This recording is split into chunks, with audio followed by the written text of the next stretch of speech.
Hello friends, welcome to my channel সাদে ও আহ্লাদে। আজকে আপনাদের সঙ্গে শেয়ার করতে চলেছি দই মরিচ চিকেন। তো চলুন দেখে নেওয়া যাক। প্রথমেই এখানে আমি 750 গ্রাম চিকেন নিয়ে নিয়েছি। সেটাকে পরিষ্কার করে ধুয়ে নিয়ে তার মধ্যে নুন, গোলমরিচ গুঁড়ো আর কিছুটা টক দই আর সাদা তেল দিয়ে চিকেনটা খুব ভালো করে ম্যারিনেট করে নেবো। ম্যারিনেট করে এটা রেখে দেবো 1 থেকে 2 ঘন্টার মতো। তারপর এখানে কিছু জিনিস রেডি করে নিয়েছি, যেমন কিছুটা গোলমরিচকে ভেঙে নিয়েছি আর একটা শুকনো লঙ্কা নিয়ে নিয়েছি ফোড়নের জন্য, আর কিছুটা কাসুরি মেথি পাতা একবার ভেজে নিয়ে গুঁড়িয়ে করে নিয়েছি, আর নিয়েছি একটা মশলা যার মধ্যে এলাচ, দারচিনি আর কিছুটা গোলমরিচ, শুকনো লঙ্কাকে ভেজে নিয়ে গুঁড়িয়ে নিয়েছি, আর আদা, রসুন, কাঁচা লঙ্কাকেও বেটে নিয়েছি, আর নিয়েছি বেশ কিছুটা পরিমাণে পেঁয়াজ। তারপর এখানে কড়াইতে সাদা তেল গরম করে তার মধ্যে যে ওই গোলমরিচ আর শুকনো লঙ্কাটা রেখেছিলাম সেটা ফোড়ন দিয়ে দিলাম। ফোড়ন দিয়ে তার উপরে যে কুচি করা পেঁয়াজগুলো দিয়ে দেবো। দিয়ে পেঁয়াজগুলো খুব ভালো করে একবার ভেজে নেবো। পেঁয়াজগুলো হালকা বাদামি হওয়া পর্যন্ত একভাবে অনবরত পেঁয়াজটাকে ভেজে নেবো। দেখলাম এখানে পেঁয়াজটা ভাজা হয়ে যাওয়ার পর তার মধ্যে আদা রসুনের পেস্টটা দিয়ে দেবো। দিয়ে আবারও খুব ভালো করে একবার এই মশলাটা পেঁয়াজের সঙ্গে ভেজে নেবো।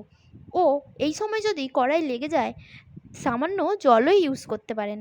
জল দিয়ে আবারও বেশ খানিকক্ষণ এই আদা রসুনটা কষানো হয়ে গেলেই যে ম্যারিনেট করা চিকেনটা ছিল সেটা দিয়ে দেবো। চিকেনটা দিয়েও চিকেনটা মশলার সাথে খুব ভালো করে ভেজে নেবো। গ্যাসের ফ্লেমটা এই সময় হাই থাকবে।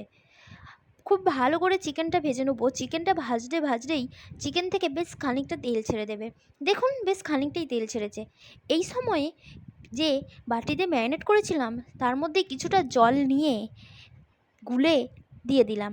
দিয়ে একবার ভালো করে মাংসটা মিশিয়ে নিয়ে ফুটে উঠলেই চাপা দিয়ে দেবো 20 মিনিটের জন্য। তারপর 20 মিনিট পর চাপা খুলে দেখলাম চিকেন থেকে বেশ খানিকটাই জল ছেড়েছে। সেই এক্সেস জলটাকে আমি মেরে নেবো। আর চিকেন যদি এখানে সিদ্ধ হয়ে যায় তবেই জলটা মারবেন, আর যদি একটু শক্ত থাকে আবারও চাপা দিয়ে রেখে দিতে পারেন। আমার এখানে চিকেনটা প্রায় 90% হয়ে গিয়েছিল। সেই সময় একবার ভালো করে ফুটিয়ে নিয়েই যে ভাজা মশলাটা করেছিলাম ওইটা দিয়ে দেবো, আর দিয়ে দেবো কিছুটা কাসুরি মেথি পাতা। ব্যাস, এইভাবেই খুব সহজেই এই দই চিকেন রেসিপি আপনারা বাড়িতে বানিয়ে নিতে পারেন। স্বাস্থ্যের জন্য খুব হেলদি। আপনারা অবশ্যই একবার এটা ট্রাই করে দেখবেন। রুমালি রুটি কিংবা রুটি সবের সাথে এই রেসিপিটা দুর্দান্ত যায়। অবশ্যই এই রেসিপিটা একবার বাড়িতে ট্রাই করবেন।